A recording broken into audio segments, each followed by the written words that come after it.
Hi friends, எனக்கு தெரிந்த திருக்குறளை பற்றி நான் தகவல்களை சொல்லப் போகிறேன். திருக்குறளை எழுதியவர் திருவள்ளுவர். எத்தனை வருஷத்துக்கு முன்னாடி எழுதினார்னா 2000 வருஷத்துக்கு முன்னாடி. எத்தனை திருக்குறள் உள்ளதுன்னா 1330 திருக்குறள் உள்ளது. அதிகாரம் 1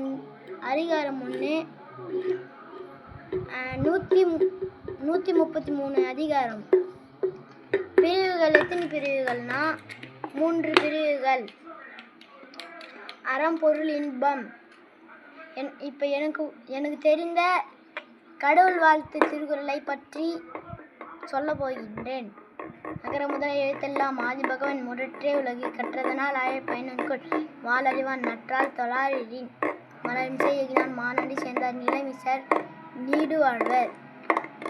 வேண்டுதல் வேண்டாமை இருநடி சேர்ந்தார்க்கு அன்றும் முடுமில்லை இருள் சேர் இருவினையும் சேரா இறைவன் பொருள் சேர் புகழ் புரிந்தல் மாற்று தன கோமை இல்லாதான் தலச்சந்த கல்லார் மனகவலை மாற்று நருது அவராய் அந்தனன் தலச்சந்த கல்லார் பிற அழி நீந்த நருது பொறிவாயில் ஐந்து விட்டான் பொழுதி ஒழுகு நெறி நின்றார் நீடு வாழ்வர். கோலின் பொறியின் குணமிலவே என் குணத்தான் தலை வணங்கா தலை பிரிவு பிரிவடல் நீந்தார் இரவு நன்றி சேராதார். நன்றி, வணக்கம்.